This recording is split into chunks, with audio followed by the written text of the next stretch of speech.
Serendipias, la ciencia de la cadena SER.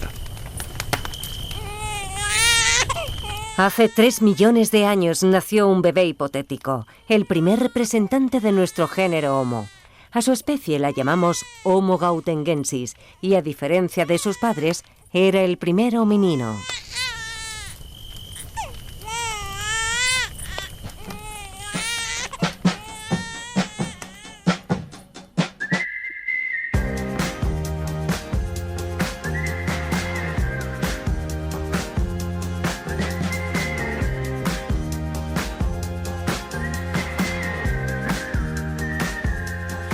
¿Qué nos hace humanos? Somos el mono que cocina, el mono que piensa, el mono que ama, el mono sin pelo. Pero o esas simplezas no nos satisfacen o directamente son falsas. Para respondernos tenemos que viajar mucho en el tiempo y enfrentarnos a más problemas. Porque hace 300.000 años apareció la especie humana y hace 3 millones de años nació el primer representante del género Homo. Sí, pero ¿y antes? Justo antes, ¿sus padres qué eran exactamente?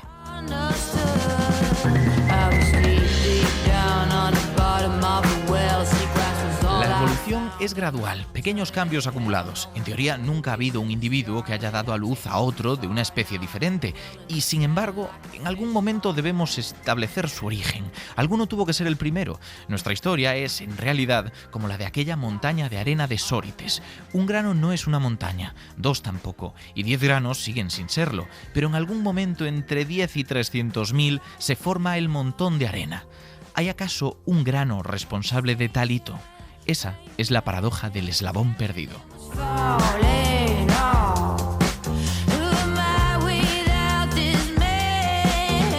Y empezamos este Serendipias, como no podía ser de otra forma, con definiciones, porque vamos a hablar de lo humano, no de lo divino, y para definir lo humano, que es tan difícil de definir como lo divino, ¿quién mejor que Luis Cortés?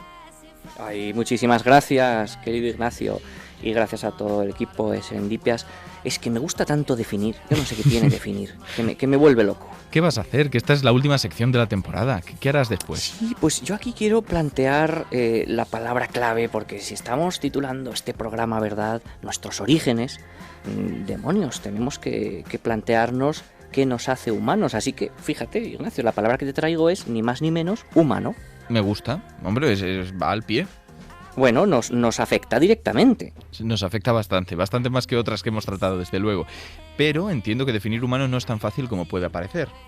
Exacto, quizá lo tengamos más fácil que en otras ocasiones, porque quizá nos conocemos mejor que a otros aspectos de la naturaleza, pero no tanto mejor. He partido, como tú sabes, de los legajos, de los libros antiguos, y en este caso concreto me he ido hasta el Diccionario de Autoridades, que fue un poquito el precursor del diccionario de la Real Academia Española, ¿verdad? En su tomo cuarto, fijaos, año 1734, Ignacio. Y lo que dice el diccionario por esa época para definir el adjetivo humano, ¿verdad?, es lo siguiente. Lo que pertenece al hombre o que es propio del hombre. Hasta aquí hay varias cosas, ¿eh? Aquí... Muy interesante. Y es que esto es... Fijaos que es un sustantivo, pero se puede adjetivar, porque lo que pertenece al hombre, lo propio del hombre, ¿no? Sí, y te iba a decir que has elegido una fecha muy interesante, porque aquí... Sí. Darwin y la evolución todavía no estaban en boga. Es que me he ido atrás en el tiempo precisamente para que veamos cómo lo que pertenece al hombre, entendiendo, hagamos este matiz, hombre siempre, tanto Como varón como humano, mujer, ¿verdad?, haciendo esa herencia tradicional del sustantivo, pues efectivamente lo humano es lo que pertenece al hombre o lo que es propio de él, ¿verdad? Claro. Hasta aquí no hay ningún problema. ¿Qué ocurre con esto? Pues una pregunta filosófica de primer orden. Ya sabes que a mí lo de la filosofía me tiene revuelto. Bien, lo que pertenece al hombre, pero ¿dónde empieza lo humano? Claro, es un poco referirse a sí mismo, ¿no? Con lo que pertenece Es referirse al a sí hombre. mismo y sobre todo es referirse a una cosa que hoy en día somos y nos consideramos, pero que tiene ciertos problemas cuando viajamos hasta el pasado. Claro. Dicho de otra forma, claro, no hay un instante, digamos, ¿no?, en el que los primates no humanos, que son nuestros antecesores, se convierten en humanos. No es un instante. Esto no pasa así, claro, no hay un momento preciso, ¿verdad?, del cual podamos decir que un instante antes no somos humanos un instante después somos humanos, sino que estamos, considerando una evolución de muchísimos miles de años. La aparición de un género animal, en este sentido, no es discontinua, ¿verdad? No surge abruptamente. Totalmente. Y una cosita, una tontería que quiero apuntar, tal vez alguien que haya escuchado la definición que nos ha locutado Julio diga, vaya, con lo bueno que es locutando Julio, se ha confundido con esta palabra porque he dicho propio, pero no, ¿verdad? Efectivamente. Está ahí escrita. Está muy bien escrita y de hecho tiene tilde en su primera O, proprio. De ahí viene, por cierto, la locución latina, que quien quiera pronunciarla bien ha de decir motu proprio, claro. ¿Verdad? Sí, bueno, esto es un latinajo, efectivamente Julio locuta de maravilla. El problema que tiene la fecha es que prácticamente no ha cambiado nada hasta el año 2001. Fijaos todo el tiempo que ha pasado, y en 2001, como nos va ahora mismo a decir Julio, el diccionario de la RAE nos ofrecía lo siguiente. Dicho de un ser que tiene naturaleza de hombre, perteneciente o relativo al hombre. Pues no ha cambiado mucho, ¿no? Y mira que hay ciencia entre una cosa y otra. Efectivamente, aquí tenemos muy poquito cambio. O sea, realmente lo que estamos haciendo es, que tiene naturaleza de hombre. Bueno, quizá hemos incorporado el elemento de la naturaleza, ¿no? Que puede ser interesante. Si atendemos a la naturaleza, por ejemplo, Ignacio, ¿desde cuándo hay humanos? Pues quizá podríamos ceñirnos al criterio taxonómico, al puramente biológico, y hablar de unos, 2,5, 2,8 millones de años, ¿no?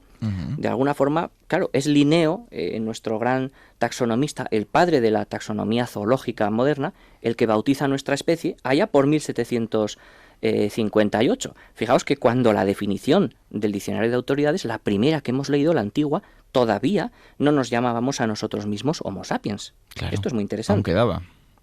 Aún quedaba un tiempo. Sin embargo, ¿qué ocurre? Pues que no somos los únicos humanos que hemos existido.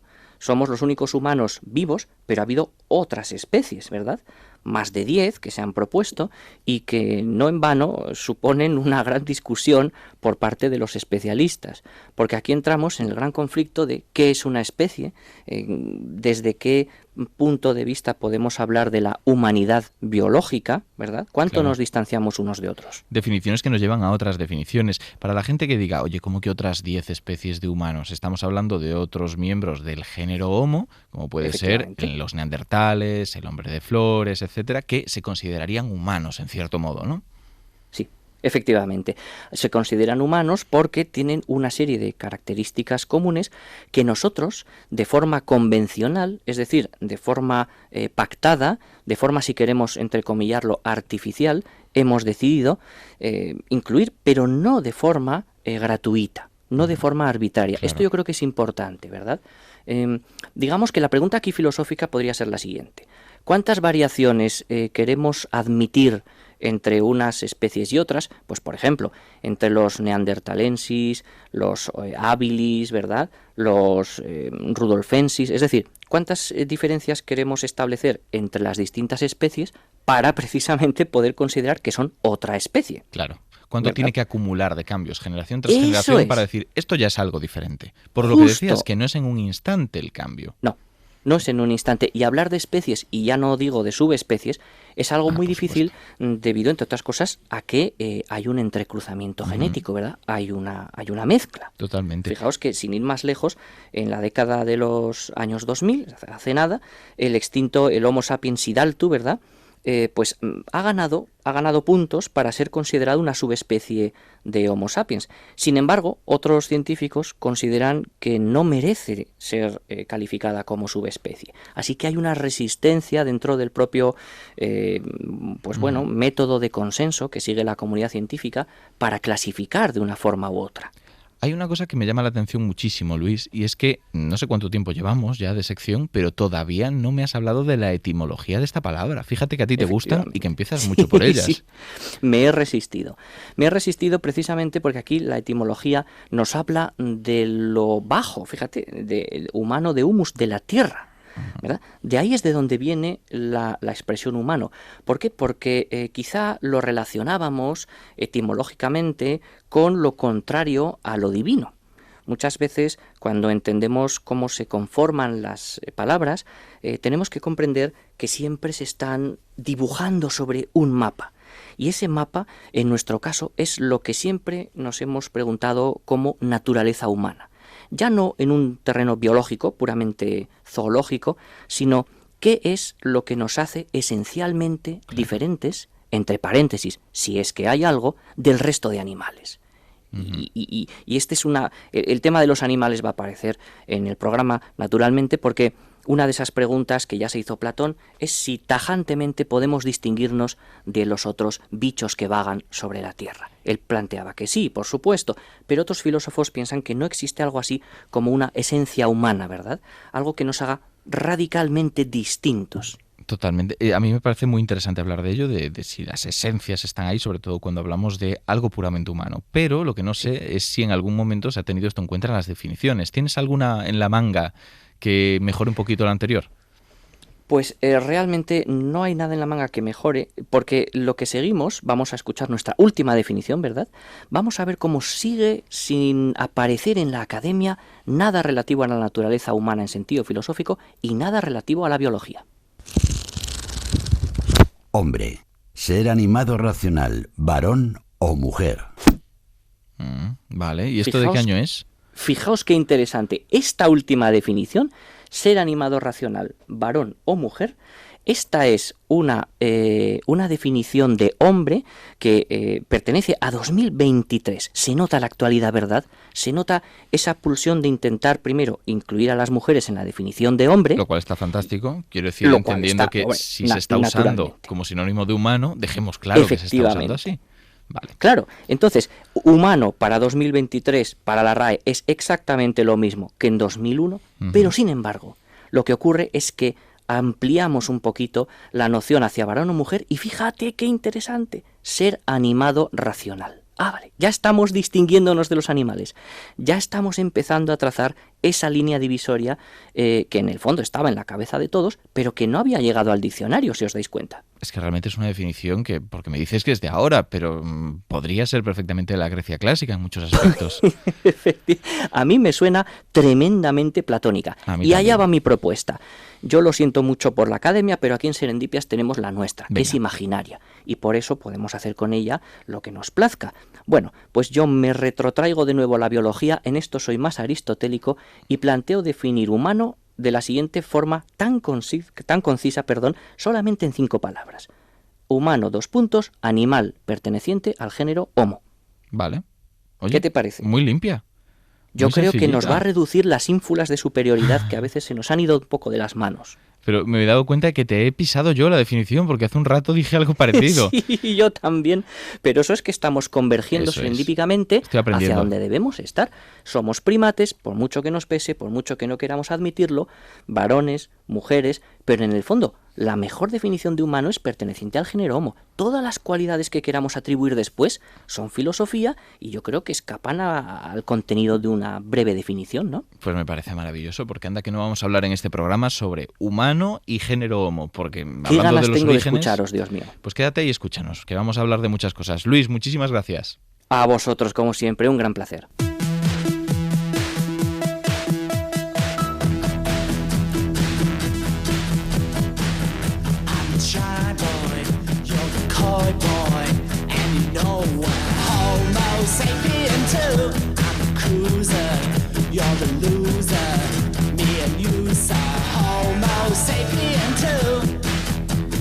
Estábamos hablando con Luis de qué es ser humano y ahora vamos a hablar de esos orígenes tan antiguos como podamos mientras tenga esto más o menos sentido, y para ello tenemos con nosotros a Laura Camón. Laura, ¿qué tal?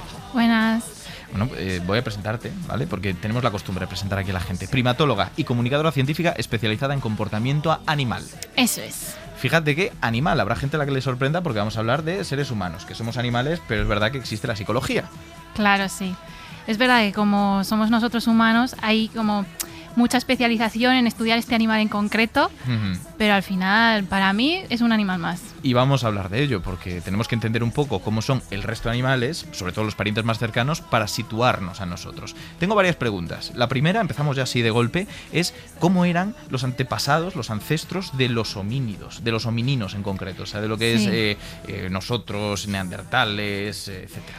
Básicamente el antecesor común entre los chimpancés Sí. y los humanos, ¿no? Bien Sí, así. ¿cómo era? Vale. Hay consenso en algunas características, sobre todo aquellas que los chimpancés y los humanos tenemos en común. Pues entendemos que este simio tenía conciencia de sí mismo, que utilizaba herramientas, que comía fruta y carne de vez en cuando, también que tendría una capacidad craneal parecida a la de un chimpancé. Pero luego hay otros aspectos, como por ejemplo la locomoción, donde ahí hay bastante controversia, que es donde está la chicha. Vale. Porque los chimpancés y nosotros no nos movemos igual. Cierto.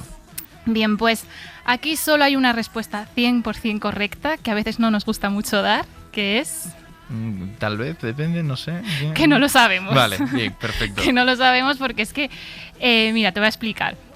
Desde que empezaron a divergir las dos líneas, las de los chimpancés y la de los humanos, esto fue como hace unos 10 millones de años.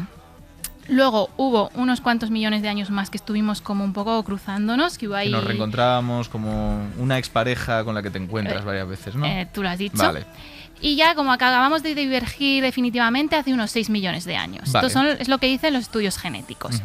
Pues en este periodo de tiempo, de 10 millones de años a 6 millones de años, si recogiéramos todos los fósiles de homínidos, nos podrían caber aquí en un bol de ensalada.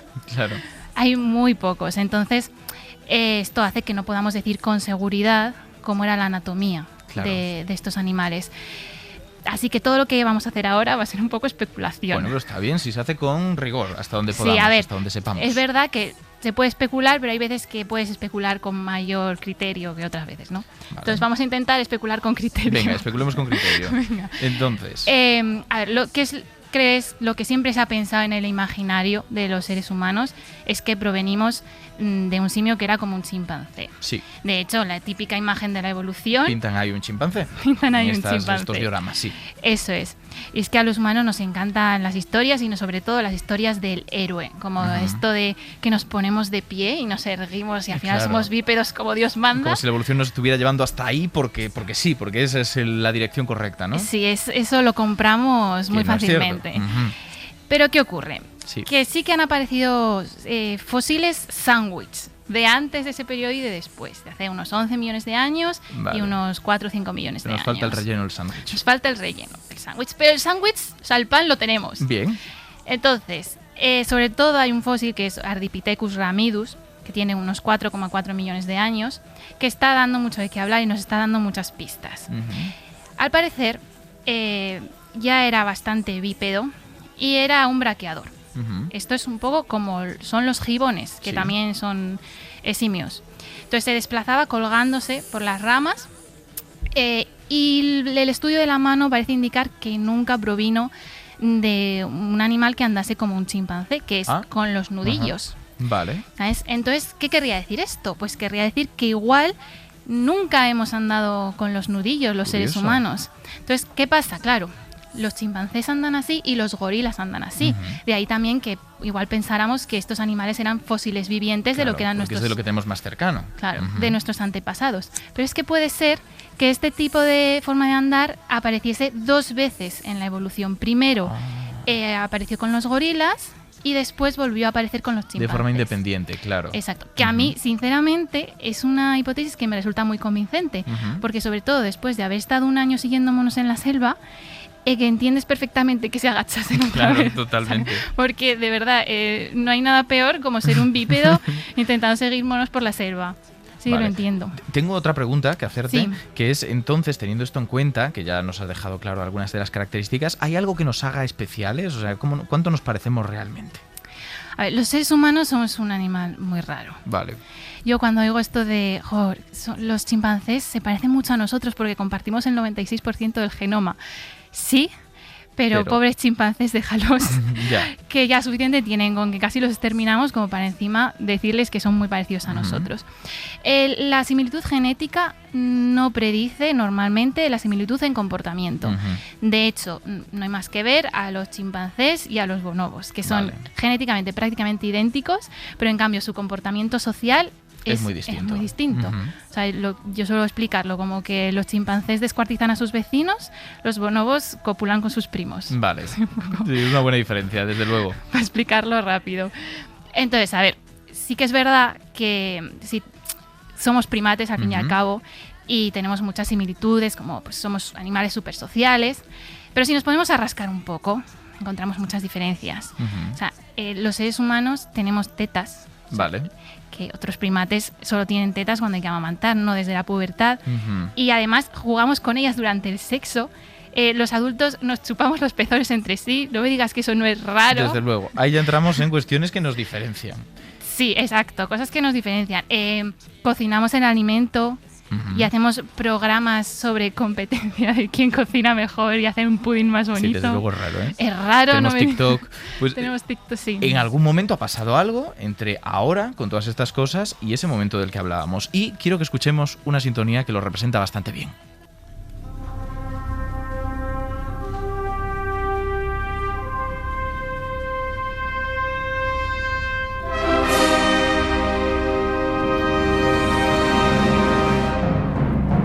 Claro, estamos escuchando Así habló Zaratustra, que conocemos por Odisea en el espacio 2001. Y esto nos evoca a ese momento en el cual la tecnología nos cambia. Pero hay otras cosas que nos cambian y estaría bien que empezáramos a hablar de los orígenes ya directos de Homo sapiens. Para eso tenemos con nosotros a Antonio Rodríguez Hidalgo, que es investigador Ramón y Cajal en el Instituto de Arqueología de Mérida del CSIC. Y además es miembro del equipo de Atapuerca y especialista en evolución humana. Antonio, ¿qué tal? Hola, buenos días, Ignacio, ¿qué tal? Pues con muchas ganas de escucharte, porque yo quiero preguntarte un montón de cosas. Y si te parece, empezamos con eso. ¿Cómo y dónde aparecimos nosotros, los Homo sapiens?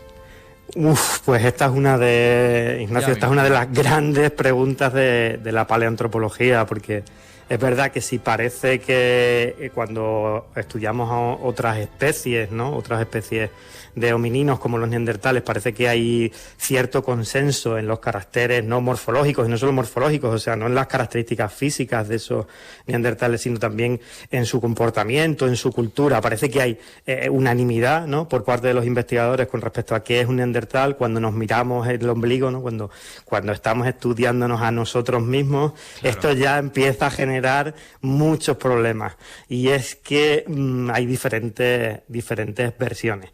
La mayoría de los investigadores en la actualidad consideran que cuando hay una serie de rasgos morfológicos a nivel evolutivo, ¿no?, de características de los esqueletos que podemos ver en los fósiles, que están en esos fósiles y también están en las poblaciones actuales de humanos modernos, en las poblaciones de sapiens, ¿no?, en nuestras poblaciones humanas, podemos hablar de que esos fósiles pertenecen a Homo sapiens sapiens, ¿no?, a nuestra propia especie, y esto más o menos hay un consenso de que ocurrió, ¿no?, cristalizaron esos caracteres morfológicos hace aproximadamente unos 200.000 años, probablemente en poblaciones africanas.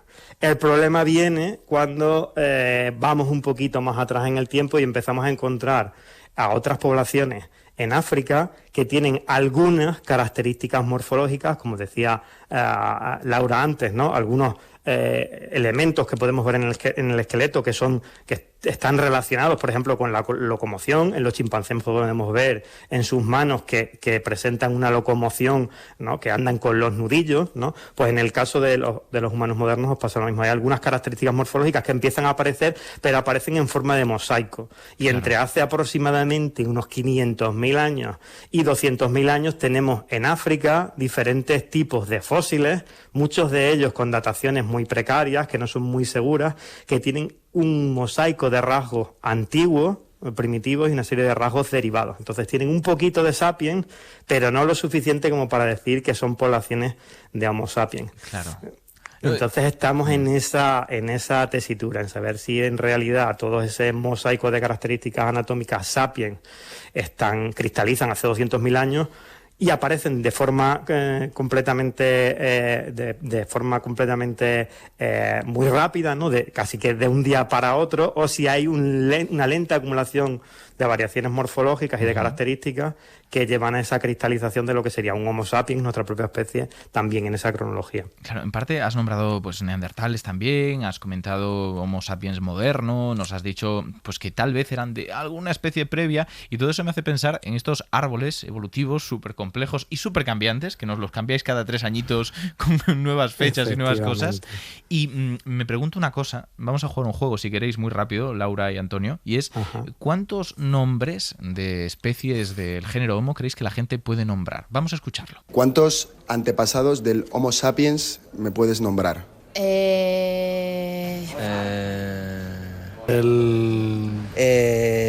Joder. Hostia puta.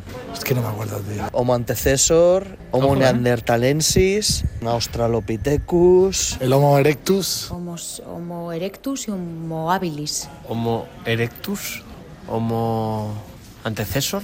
Había unos que no eran homos, pero ya no me acuerdo, ¿no? Me ha encantado que lo primero que nombren es el Homo antecesor. ¿Cómo te sientes con eso, Antonio? Muy bien, porque eso significa que hemos conseguido, dentro del equipo de Atapuerca, pues que cale en la sociedad la idea de una especie humana cuyos restos fósiles solo han aparecido en la península ibérica y en concreto en la Sierra de Atapuerca. O sea que algo hemos hecho bien para que la gente se quede con un nombre de una especie que normalmente, como habéis comprobado vosotros, no es con lo que se suele quedar la gente. Me ha sorprendido otra cosa que quería preguntarte, y es la poca presencia de neandertales en esta respuesta. Y resulta que sale de vez en cuando estudios de que tenemos parte de ADN neandertal, parte de ADN denisovano. Cuéntanos un poco, ¿qué es esto? Bueno, pues los neandertales son probablemente la especie humana diferente a la nuestra, Homo sapiens, que más se conoce, sobre todo también a nivel popular, pero a nivel científico la más estudiada, porque son los homínidos originarios de Europa, o sea, son los homínidos endémicos y originarios de Europa, ¿no? Hace aproximadamente 1 millón de años, 1 millón y algo más de años, los homínidos llegan a Europa Occidental y a la península ibérica, y aquí se desarrollan una serie de especies, como hemos dicho antes, Homo antecesor, y con el tiempo esas poblaciones, sobre todo al final del Pleistoceno medio, hace aproximadamente unos 250.000, entre 400 y 250.000 años, cristaliza una especie que es esta, la especie de los neandertales, que son muy parecidos a nosotros en muchas cosas, pero a la misma vez también muy diferentes en rasgos morfológicos y sobre todo en comportamiento, ¿no? En cultura. Como te digo, es una especie muy muy conocida, que había tenido muy mala fama históricamente, ¿no? Se los había colocado como una especie de cajón, como seres atrasados, seres muy rudimentarios, por decirlo de alguna manera, y hoy en día viven una época de esplendor total con respecto a esta visión que teníamos sobre ellos, porque los estudios que se han desarrollado, sobre todo a partir de los años 2000, han demostrado que, aunque físicamente nos diferenciábamos, culturalmente y sobre todo con respecto al comportamiento éramos mucho más parecidos de lo que se creía anteriormente. En el caso de los denisovanos, pues es la especie estrella en los últimos años. De hecho, como sabéis, al paleogenetista Svante Pavo, que le dieron el premio Nobel hace muy poco, una de las razones por las que le dieron el premio Nobel fue porque ha sido el artífice, ¿no? El descubridor de una especie humana extinta, pero no no la ha descubierto a través de los fósiles, que era como siempre se habían descubierto las especies humanas, a través de esos fósiles, esos cráneos, esos restos de esqueletos antiguos, sino que descubrió esta especie a través del ADN, a través de la secuenciación de ADN en unos pequeños huesos de una cueva de Altai, en Rusia, ¿no? Secuenciaron el ADN muy bien conservado en unos pequeños huesos que morfológicamente solo se podía saber que eran humanos, pero no se podía saber de qué especie, con la sorpresa de que cuando analizaron ese ADN comprobaron que pertenecía a una especie completamente diferente a todas las otras especies de las que se podía haber secuenciado el ADN hasta ahora, como nosotros o como los propios neandertales. Claro. Esta población de denisovanos humano sabemos muy poco de ella. Sabemos mucho de su ADN y sabemos cosas muy curiosas, como que hibridaron con los humanos modernos, con nuestra especie, y también hibridaron con los neandertales. O sea, hay individuos denisovanos de padre neandertal y madre denisovana, y que vivieron probablemente por toda Asia Central y Oriental. Has nombrado antes un concepto que es el de cultura, que fíjate que ha tardado en salir, y ha tardado en salir también, porque voy a presentarla ahora, nuestra tercera voz de la tertulia, que es Marga Sánchez Romero, catedrática de Prehistoria de la Universidad de Granada, vicerrectora de Extensión Universitaria, Patrimonio y Relaciones Institucionales y divulgadora con su libro Prehistorias de Mujeres, que tiene mucho que ver con lo que nos vas a contar, ¿verdad, Marga? Efectivamente, sí, tiene mucho que ver. Es que vamos a hablar de cultura y vamos a hablar de sesgos, porque evidentemente vivimos inmersos en ellos y cuando intentamos interpretar el pasado, ahí están. Me gustaría saber entonces qué sesgos hay, qué sesgos te has encontrado. ¿Hay sesgos de género?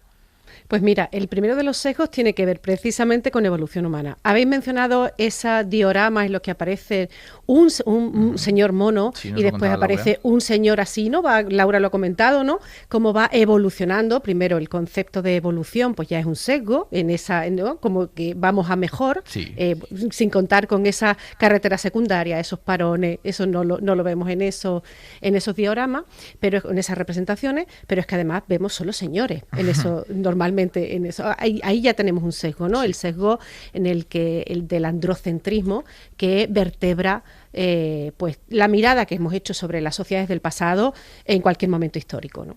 Y ese es uno de los sesgos, pero fíjate, porque podríamos decir, bueno, algunas veces que los representamos así porque no tenemos el suficiente conocimiento. Mencionaba Antonio a las poblaciones neandertales, y fíjate cómo, si vemos cómo se representaban estas poblaciones a principios del siglo XX, pues tenían todas esas características que él ha mencionado, ¿no? De señores así muy brutotes, muy sucios, muy feos, muy, ¿no? Ahora tú ves cómo se representan las poblaciones neandertales, precisamente porque hay muchísimo conocimiento actualizado. Y bueno, son poblaciones que se parecen muchísimo más a las nuestras, que son pelirrojos, con ojos claros. Son más limpios que algunos señores también. Exactamente, son más limpios que algunos señores, ¿no? Y tú fíjate, el conocimiento hace que algunas veces seamos capaces de cambiar esos sesgos, pero hay otros que están muy, muy metidos en el imaginario colectivo y es mucho más difícil de cambiarlos, ¿no? Por ejemplo, esos temas de esos árboles, de esos dioramas, de esas representaciones de evolución humana que se siguen repitiendo, ¿no? Claro. Fíjate que hay una cosa curiosa, y es que a veces estos sesgos nos hacen interpretar de una forma concreta el pasado, y a veces nuestros sesgos se ven reforzados por cómo decidimos interpretar el pasado. Laura me ha dicho que tenía una cosa que comentar y me ha pasado un audio. Vamos a escucharlo. Las hormonas toman el control, se adueñan de toda prioridad. Mi vida entera es estar a tu lado y siempre aquí. Llegas para allá y ¡ay, qué ansiedad! Se asegura de que sean tus genes los que ganen. Te peleen con el resto de genes para que procuren los genes más fuertes. Es la media duración de un enamoramiento, para asegurar que el macho proteja a la hembra por lo menos en tiempos de gestación y primeros meses, y asegure la supervivencia del retoño. A partir de año y medio, 2 años ya... Estamos escuchando cómo una persona que supongo que un influencer está justificando con supuesto conocimiento científico machismo, para empezar, ¿no? ¿Es así? Bueno, no sé lo que quería justificar, la verdad. No está del todo claro, ¿verdad? A ver, este tipo de discursos, que tal, hay muchos, se oyen constantemente, suelen nacer de la idea de que hay una cosa que es la naturaleza humana y que está como envuelta por capas y capas de cultura que la constriñen y la modifican, pero que si quitas esas capas hay algo, ¿no? Sale la auténtica naturaleza del ser humano, y esto es biología y esto es ciencia y es irrebatible. Bueno, ¿cómo que no? Es erróneo y nace pues de un profundo desconocimiento sobre cómo funciona el comportamiento animal y por ende humano. No puede haber comportamiento sin ambiente. ¿Te parece que ponga un símil? Venga. Tenemos que imaginarnos que el comportamiento es como la melodía de un instrumento. De manera que para que suene tiene que haber un instrumento, que sería nuestra genética, y tiene que haber un artista que toque el instrumento, que sería el ambiente, y en el caso de los humanos esto incluiría pues toda nuestra cultura. ¿Verdad que no tiene sentido preguntar cómo suena un instrumento si...? Es que veía por dónde iba esto. Vale, ¿qué pasa? Hay animales que su instrumento es un triángulo, de forma que no importa mucho quién lo toque, que va a sonar más o menos algo parecido. Pero hay otros animales, como nosotros, que somos un violín, que evidentemente tú en un violín puedes coger una cuerda, hacer tin, tin, tin, y que suene algo parecido al triángulo. Sí, que si eres muy bueno reconoces que es un violín, pero... Sí, y lo que comentaba este influencer, pues puede pasar que tengas una revolución hormonal y que luego eso se te pase, claro. Pero no justifica nada, también te digo. No justifica. La falacia naturalista. Exacto, pero también puedes venir otro artista y tocar un área de Bach, por ejemplo, ¿no? Entonces, es importante estudiar el instrumento para conocerlo bien, pero también es importante entender que no va a haber nunca un comportamiento sin ese ambiente, ¿no? Marga, creo que querías decir algo. No, que estoy completamente de acuerdo con lo que comentaba Laura, ¿no? Lo que pasa es que muchas veces cuando construimos las desigualdades desde el presente, lo que hacemos es justificarlas porque si son si construimos desigualdades basándonos en diferencias biológicas, claro, esas son inamovibles. Si tenemos diferencias biológicas, la biología es la que es. Sin embargo, si sabemos, como es así, que las desigualdades se construyen culturalmente, pues esas son las que podemos cambiar, ¿no? En esa construcción de cómo se comportan hombres y mujeres, no es que esto ha sido así desde la prehistoria. Usamos el recurso de la prehistoria para decir, bueno, si ha sido así siempre, no tenemos mucha facilidad para cambiarlo, mucha capacidad de cambiarlo, ¿no? Muy peligroso. Y ahí está la clave, en el que los seres humanos somos seres culturales y tecnológicos, y ahí va todo, es decir, el comportamiento, lo experimentamos cotidianamente, ¿no? En los últimos años, la situación, por ejemplo, los temas de desigualdad entre mujeres y hombres han cambiado mucho en los últimos 100 años, porque son culturales. No tiene nada de biológico. Podemos cambiar.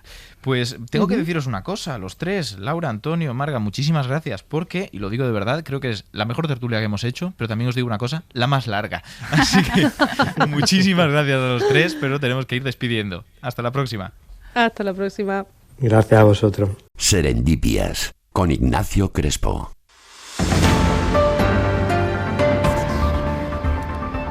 Hola Mario, ¿te gusta? Esto va muy humano, esto es muy de humanidades. Sí, pero ¿no crees que está siendo un programa un poco monotemático? No. Hoy me ha costado, ¿eh? Hoy me ha costado. Empieza. Hoy he estado un rato pensando, ¿eh? No lo parece. Además, hoy vengo polémico, Ignacio. Te traigo una polémica porque se ha hablado mucho de un pariente nuestro llamado Homo naledi, que supuestamente nos adelantó a nosotros, al Homo sapiens, unos 160.000 años en arte, industria y religión.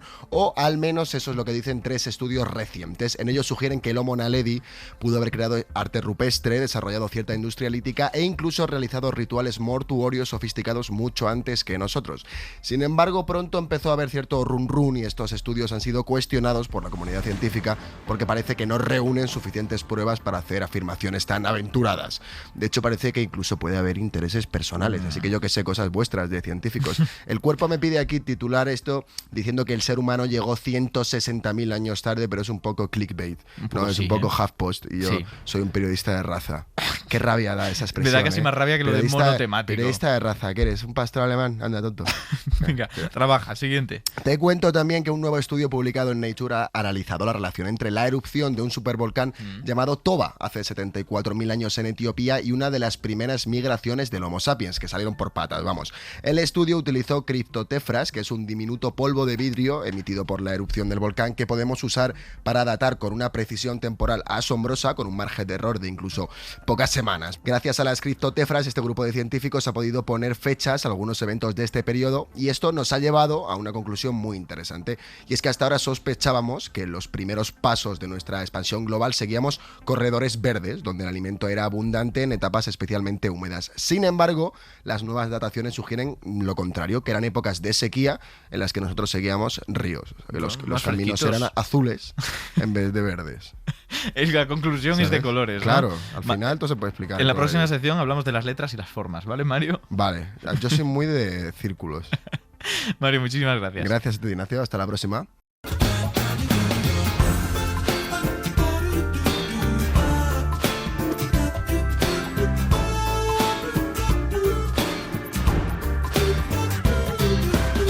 Hace ya varios miles de años estaba yo sacudiéndome el barro. Hacía sol, nada normal. En esta parte de Europa central vivíamos un clan de neandertales. Todo muy feo, pero Amanda, estoy triste porque es el cuarto de los inventos que vas a presentarnos y a competir entre ellos, ¿no? Ya es el último. Ya, sí, además yo también estoy triste por otro lado porque ha sido duro de roer este tema. ¿Te ha costado?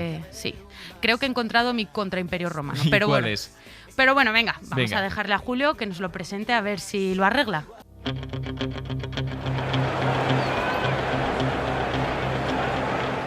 En la esquina roja tenemos un púgil de la vieja escuela, un peso ligero que, sin embargo, es bastante denso.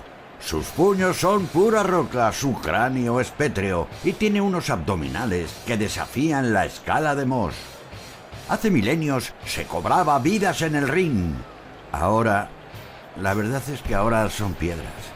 No entiendo por qué hacemos esto, Amanda. En fin, con todos ustedes, la industria lítica. Amanda, esto empieza fatal. ¿Has desmotivado hasta Julio?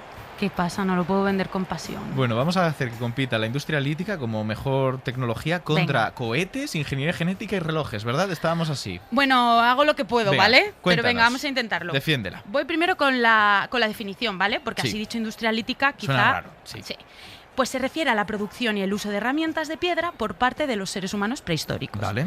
Esta industria abarca desde las primeras herramientas más simples hasta instrumentos mucho más complejos. Te sonarán flechas, bifaces, que se utilizaron pues para lo obvio, cazar, recolectar, defenderse.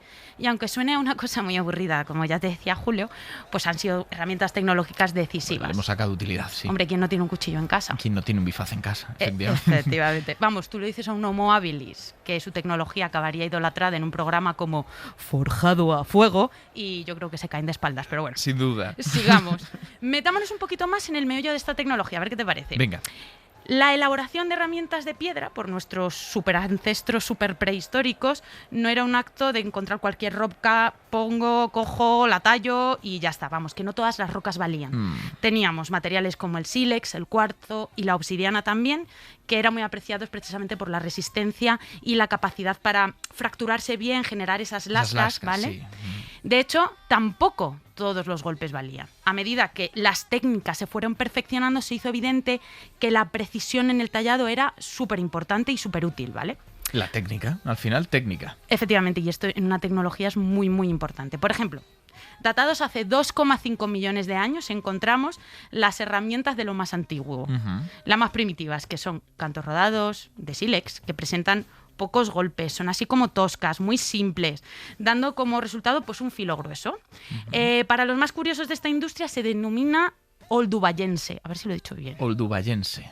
Pero si nos vamos a la industria posterior, la achelense, no sé si es achelense o aquelense, que nos corrijan, me parece bien. Digamos aquelense. Venga, que es de hace unos 1,6 millones de años. Ya veremos cómo el tallado ya es pues por ambas caras, para crear esas bifaces de las que hablábamos. Claro, bifaz, ¿no? De ahí efectivamente. Venía. Vale. Y que los golpes eran súper medidos y precisos, incluso se encuentran piezas estandarizadas.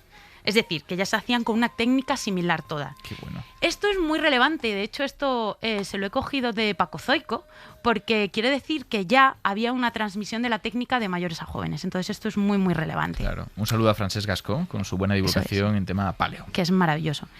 Que tardaron nuestros antepasados casi 1 millón de años en hacer piezas más sofisticadas. Oye, hombre, nos llevan las cosas, ¿no? Uno no aprueba el carnet de conducir a la primera. Eso es, que hemos llegado a la navaja de Albacete empezando por los cantos rodados, no les pidamos demasiado, ¿vale? Vale. Bueno, y como todo el mundo espera, este desarrollo tecnológico sentó las bases para la metalurgia, al fin y al cabo. Con el tiempo los humanos aprendimos a trabajar con metales, bronce... Que ya no es industria lítica, claro, esto ya es petarlo. Efectivamente. Entonces podríamos decir incluso que sería el inicio esto de una carrera armamentística. Ah, yo te diría que sí. Es yo verdad, también. Claro. Es la tribu que tenía la mejor técnica para hacer industria lítica, tenía ventaja en el campo de batalla, ventaja en la caza. Yo lo creo. Vamos a ver. Encontrar una mejor piedra, una mejor técnica. Donde esté una bifaz desarrollada... Ahí empezó todo, y acabamos con las bombas nucleares. Eso te iba a decir. Donde esté una bifaz desarrollada en 1 millón de años, que se quite una bomba nuclear en 2 añitos. Bueno, hago chanza de esto, pero que realmente sabemos que es absolutamente erróneo hacer este tipo de comparaciones históricas. Nos estamos riendo un poco. Aunque bueno, Ignacio, para chiste, lo que les voy a contar a nuestros oyentes, y aquí a toda la pecera, a ver si se nos ríen un poquito con este tema tan pedregoso, que realmente pues me lo contó Ignacio a mí antes, y es que un estudio reciente de la UNED y la Universidad de Alcalá de Henares revela que los burros pueden romper piedras de manera similar a como lo hacían los humanos prehistóricos mientras afilan sus pezuñas contra las rocas. Vamos, este hallazgo lo que sugiere es que algunas herramientas atribuidas a humanos antiguos podrían haber sido producidas por animales. Tiene narices que lo consigan sin tener ni idea de lo que están haciendo, también te digo. Y de engañarnos a todos. Hombre. Si es que no me puedo tomar en serio esta tecnología, no me deja, me boicotea constantemente, Ignacio. Bueno, no te la tomas en serio, pero ¿cuáles son los resultados? ¿Cómo la puntuamos? Bueno, venga, vamos con ello ya directamente, ¿vale? Sí. Recuerda a la audiencia que tenemos cinco categorías: utilidad, cuánto se ha difundido, coste, diseño y nivel de ciencia ficción. Venga. Vamos con ello. Utilidad. Yo le doy un 2 en utilidad. Ya está un poco vieja, ¿eh? Ostras, pues yo iba a decir un 5. Pero un 5 era antes. ¿Tú cuándo has usado un difaz? Ya, nunca. Venga, hacemos una media, un 3. Venga. Vale. Sí, hoy me lo acepta, que el otro día... 3,5 es la media correcta, así que voy ganando. Venga. Venga, dale. 3. ¿Cuánto se ha difundido? Mucho. Joder. Un 5. Forjado a fuego, tío. Hombre, pero es que todos tenían industria lítica. A tope con el 5, venga. 5. Coste. Súper barato. ¿El 1 es el mínimo? 1 es el mínimo. ¿Un 1? De acuerdo, a favor. Venga, ponlo, 1. Venga, va rápido esto. Diseño. Algunas son bonitas, ¿eh? No sé, le ponían cariño. Yo te diría que por la intención, el 2. El 2 se lo lleva. Yo te diría un 1, pero porque es que esos pedrolos que he visto de sílex que los afilaba un burro. Pero que luego hay hachas, puntas de flecha. Venga, vamos con el 2. El 2 me vale. 2. Venga. Nivel de ciencia ficción. Cero, yo te diría que creáramos el 0. Ciencia prehistórica. No, pues no. Un 1, venga. Un 1. Venga, sí, ¿hacemos la media? No se pueden... Venga. Venga, saco la calculadora. A ver, calcula. ¿Cuánto tenemos? 2,4. 2,4. ¿Cuáles eran las otras puntuaciones? He hecho lo que he podido, Ignacio. Vamos a ver el ranking. ¿Cómo queda el ranking? Venga, el ranking está por debajo la industria lítica, después el reloj, después el cohete y en cabeza la ingeniería genética. Ajá, así que la bióloga con la sección de puntuar tecnologías ha hecho que después de esta primera temporada de tecnologías gane la tecnología biológica. La bióloga y el médico, no nos olvidemos. Bueno, es verdad, tienes razón. Estamos sesgados los dos. Estábamos muy sesgados. Pues nada, así acaba esta competición. Traeremos más, ¿no? Bueno, si tú quieres, yo te traigo más. Venga, traeremos más. Amanda, muchísimas gracias. Venga, a ti, un abrazo. Moure oye voces. Lo corto antes, Moure. Deja a Amanda tranquila. Tienes la sección, ven. ¿Qué? A ver. ¿Qué pasa? ¿Qué pasa? ¿Qué te pasa con pues Amanda? Pues que estoy indignado. Vamos a ver, esto de industria lítica, que nada, puntuarla mal. O sea, vamos a ver. Yo he conocido gente en los laboratorios en los que he trabajado que hacía ingeniería genética que era una cenutria. Pero yo no he conocido a nadie que pueda coger 2 piedras y hacerte una flecha bien hecha y bien chula que pueda matar a un animal. Es que me indigno. Bueno, también te digo, hace una carrera de 4 años de eso, más un máster de 2, más un doctorado de 4 o 5, igual lo saben hacer, de sobra. Ya, bueno, eso sí, bueno, pero... Menos mira, quejas, me da igual, vamos a más por trabajo. preguntas. Venga, preguntas. ¿Qué traes hoy? Pues tengo preguntas de los primeros humanos e incluso más allá. Ya verás con la primera que vas a flipar. Dale. Hola, Moure, ¿qué tal? Oye, tengo una duda tremenda, la verdad, que no me deja dormir. Y es la siguiente. ¿Por qué tenemos el cerebro en la cabeza y no en otro sitio del cuerpo? O sea, por ejemplo, yo que sé, en el pecho o en el culo. En el culo por ejemplo, si lo tuviéramos en el pecho, casos, estaría muy bien protegido en el tórax, ¿no? ¿Por qué exactamente en la cabeza? Mira, voy a intentar responder esto de forma muy resumida. Venga. Está el cerebro en la cabeza porque nuestros antepasados, pero de antes de los primates, de los reptiles, de los anfibios... Mucho invertebrados, ¿no? Sí. Los precursores de los vertebrados, los cordados, básicamente empezaron a acumular los sentidos en la parte delantera del cuerpo para apuntar hacia qué dirección ir. Y luego ya pues, moverse con el culito para propulsarse hacia allí. Entonces, ¿qué pasa? Que si tú acumulas en la zona delantera los sentidos para orientarte... Ojos, orejas, pues, lo que sea. Claro, sobre todo ojos y olfato, básicamente, que es lo más importante ahí para huir de las presas o encontrar comida. Pues se acumulan ahí conexiones nerviosas y eso dio lugar en el futuro al cerebro. Y además está bien tenerlo cerca de los sentidos por cuestiones de velocidad de reacción. Así que vamos, que lo tenemos delante para orientarnos velocidad bien. De reacción y velocidad de respuesta. O sea, ha sido la más rápida. ¿Vas a mantener el ritmo con una segunda? Venga, sí, ¿Lo intentas? voy a intentar ir rápido, Venga, segunda. Hola, Maure, ¿qué tal? Hola. Mira, yo quería hacerte una pregunta. Es que quería saber, no sé si a día de hoy sabemos más o menos cuántos humanos hemos existido a lo largo de toda la historia. ¿Cuánta gente en Es el que lo infierno y estaba el discutiendo cielo? hace un rato con mi padre Eso y para él otra. dice que seguro que tenemos que ser pocos más de los que hay ahora, porque antes habría mucha menos gente en el mundo. Pero yo también se pienso lo moría contrario, mucha, ¿eh? digo Es que verdad, ¿eh? seremos más porque existimos desde hace muchos miles de años y también es entonces verdad. nos iremos acumulando.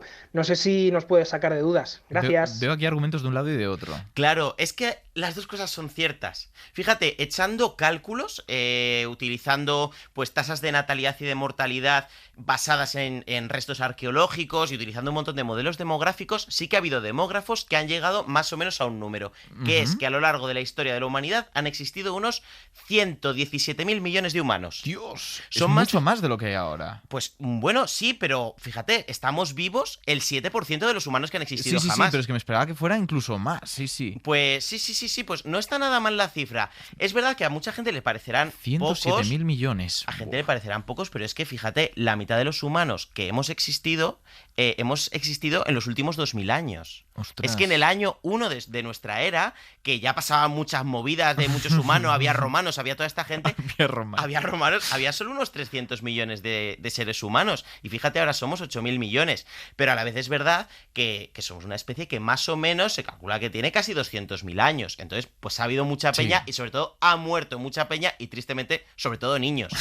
Me estoy riendo por inercia, pero me siento fatal. Ya, a ver, es que ha habido. Es muy triste, pero ha habido muchos niños muertos. Vamos a intentar olvidarnos de lo que acabas de decir olvidémonos. con una tercera pregunta, por favor. Venga. Hola, Maure. Mira, yo quiero hacerte una pregunta sobre pinturas rupestres. Yo que más soy de Cantabria y que allí tenemos muchas y de mucha variedad. Muy Que en los apropiado. libros siempre vemos unas pinturas preciosas, monísimas, como el top. Pero hay algún sitio donde haya pinturas feas. Que digo yo que no haya gente lerda, ¿no? Que no se les diera bien. Y sobre todo, que también tendrás a los típicos lerdos que hay ahora que te estropean el trabajo pintando, pues eso, pues un cipote. Unos genitales masculinos. Qué correcto ha sido.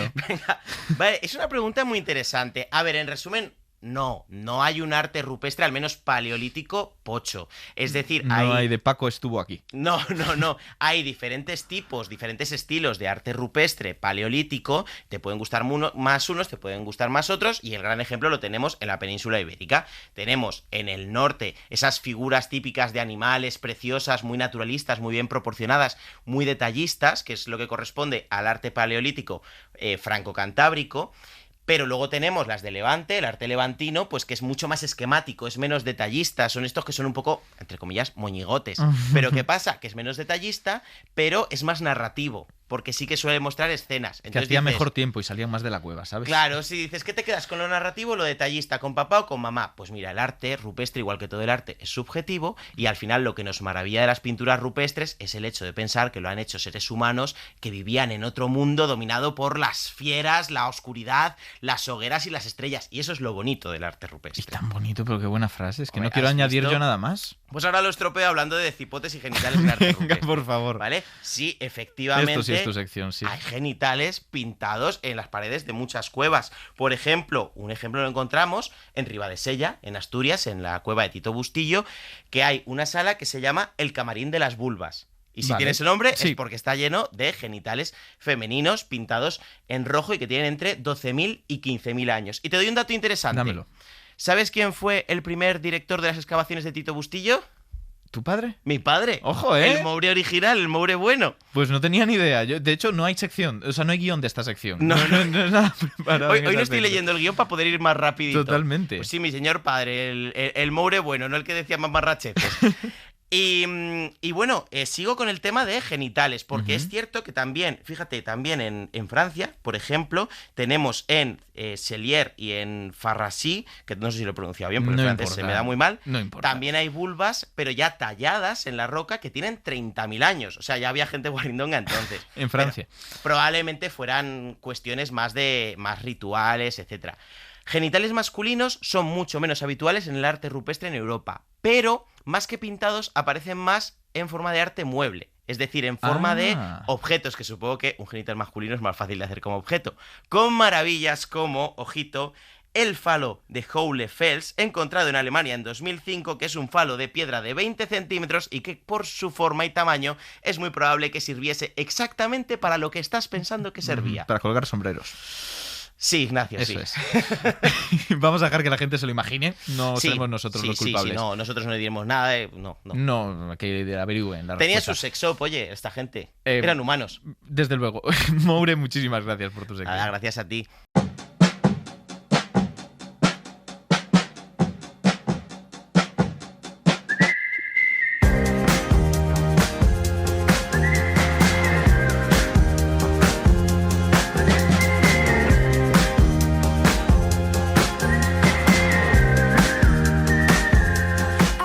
Un ser humano. Nos volvemos a preguntar lo mismo que hace una hora, pero comprendemos mejor la pregunta, porque ahora no es una cuestión de exclusión, sino de inclusión. Los grandes simios son personas no humanas, pero ¿y un neandertal? ¿Es un Homo erectus, un humano? ¿Por qué nos negamos a compartir ese término? ¿Tenemos acaso el miedo de sentirnos acompañados? Estamos tan acostumbrados a la soledad que la confundimos con superioridad. En nosotros hay pizcas de neandertales y denisovanos y, sinceramente, quién sabe de qué otras especies. Porque hubo un tiempo en el que no necesitamos escrutar el profundo espacio para encontrar inteligencias como las nuestras. Hubo una época en la que Homo sapiens y humano no eran intercambiables.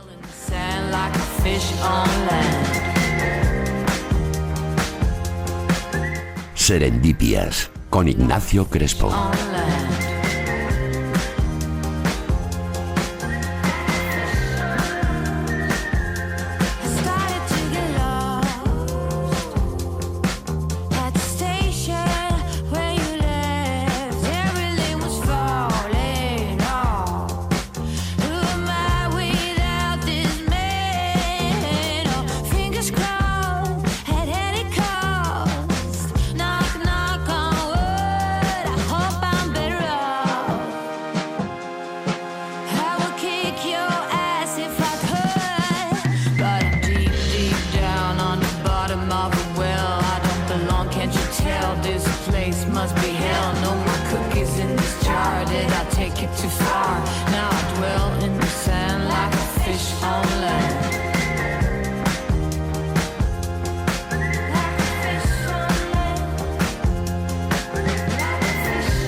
Take it too far, now I dwell in the sand like a fish on land, but